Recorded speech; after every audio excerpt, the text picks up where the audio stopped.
Here's a demonstration ride calendar that I have built and I would like the Twin Cities Bicycle Club to start using. It's built on the Trumba application but customized specifically for the Twin Cities Bicycle Club using data from rides posted for the last week in October and the first week in November. There are other rides listed, as you can see, further out, but since those rides were repeating rides, you just enter the information once and it gets copied throughout the rest of the month or until the ride ends. The rides are color coded using the same colors that we're using today on our current calendar, although the visual format is a little bit different. There's a number of different features on this page. We'll start using just a few of these. On the left hand side you can see the small calendar for the month. You can, with the forward and back buttons, just like on the larger calendar, we have the forward and back buttons. Obviously the back button doesn't work in October because I didn't put any data out there. And similarly, the forward button doesn't work for November because I didn't make any ride data for the month of December. Enter that data and it would be functional.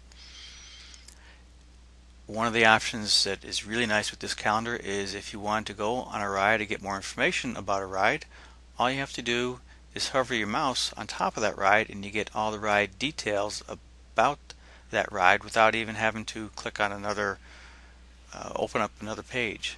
So here's all the information about this ride. If I want to still get more information, click on more information, and here's more information about that ride. If we wanted to add that ride to my calendar or get more information about the ride, click on more information. Again, here's the ride title, when it is, where it starts, the ride level, the mileage, and all the information. On the right hand side we have we have a map of the ride start location. If we wanted to get more information about this, click on View Full Map and Google Maps pops up. And if you're not familiar with their starting location, you can put in your current location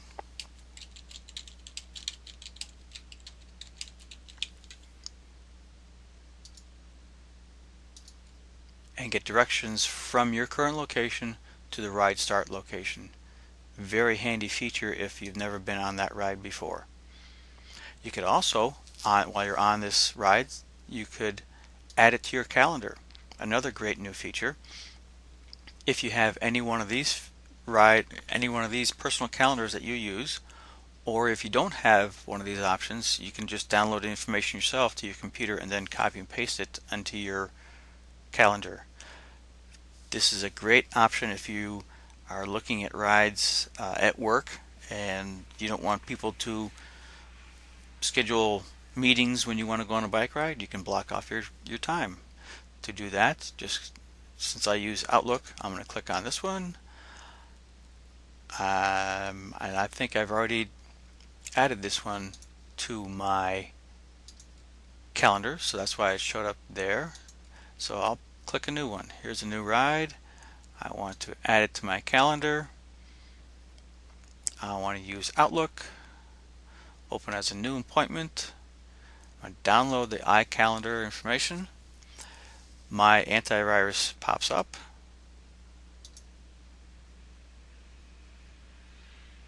And here's the invitation along with all the details from the ride. And this is for Wednesday, November 3rd at 10:30. Click Save. I go to my calendar. Wednesday, November 3rd, 10:30. There's the ride. Now that we have the ride already scheduled on our calendar, we can also be notified of changes for that ride. We can email the event to a friend. Let's say you want to go on a ride with your friends. Click on this. You will be able to add your name, your email address, enter in your friend's email address, and a note. Hey, let's go on a bike ride. Send it off to them, and they can also add it to their calendar. Another feature is, as I said, you can download the information to your personal computer. You can be notified of any changes to this ride. So let's say that the ride start changes, the time or the location or something else changes about the ride. We can be notified by any one of a number of different ways. We can be notified by email, we can be notified by or we can be reminded by text message, we can be reminded by email. We can email the event location, we can text event information, and one of the options I'm trying to get them to start using is texting if the ride has been canceled, or similar to sending by email if something changes. I'd like them to have it by text as well, so that for those rides out in Wisconsin, if you're driving an hour and a half, you don't want, and you checked the leaderboard, which you don't have to do anymore if we use a feature like this, and they didn't cancel the ride in time, you drive all the way out there and there's no one there. Well, if you received a text message before the ride was canceled, or when the ride was canceled, you wouldn't have to be driving all the way out there. You'd be notified immediately. No longer have to check ride boards. So great feature if we use something like this. As we said, we can forward to friends, we can add to your calendar, or in this case we'll just go back to the previous view. So here is a view again of all the rides for the month, and again we can look at the previous month's rides.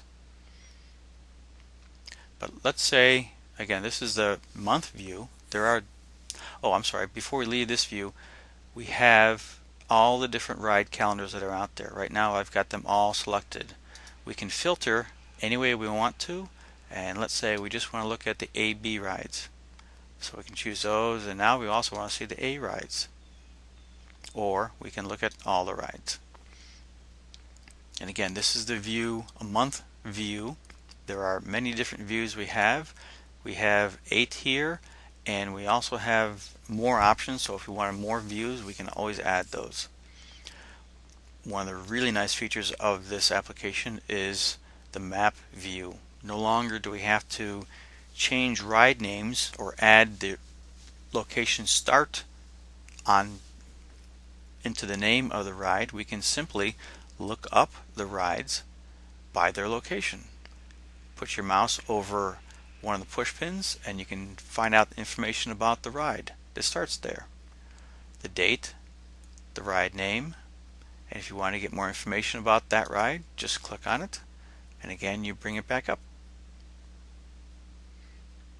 Go back to previous view, and you're seeing that here's one that has multiple rides starting at that same location, as does this one. So you can, if you want to get information about these different rides, here's one ride, a different ride, starts on a different date, and for this one, here's the 4 rides that are going on throughout that month. Again, this is a repeating ride.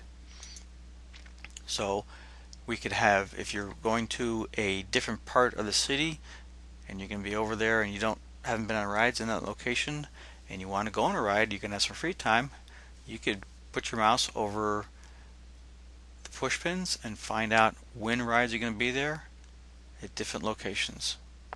And of course, once we load in all the ride information, this will be filled with different ride options. We can look at 3-column view. Here's all the rides. These of course are red, these are repeating, so that's why there's many of them. We have all the different ride colors. Want to get more information about the ride, we just click on it and it brings us back to the detailed ride information. And of course they are color coded. We can look at a multi-day view, and these are from October 1st through October 7th. Not many rides there, so let's choose a different view, different dates. You can see all the different rides that are starting different times, color coded. And again, you want more information about it, just highlight it and click it. a day view for a single day, a compact view so you can look at all the rides that are scheduled. And again, we want more information about a ride, we simply have to click on it. It takes us to all the detailed information about that ride. We can choose a list view, or we can choose a week view. So many different options for viewing the rides. I personally like the options that we can choose a ride, we can add it to our calendar, we can be notified if it changes, we can be notified by email or text messaging, we could forward to our friends, and one option that I have not turned on yet is we could sign up for this ride. So if we have this ride and we click to sign up for it, again looking at the mileage tracking database that they're going to be working on sometime soon, that information can be downloaded directly into the mileage tracking database, and Richard wouldn't have to be typing in every person's information for every ride that they do. It would automatically flow through to it. An excellent feature, great way to automate everything. If you like this calendar, please respond to the thread I have going. So it looks like some people already like it. Tell us what you like, what you don't like. If you don't like it, tell us that too. I'd like to see the Twin City Bike Club start using this application. Hope you would too. Thanks for listening and watching.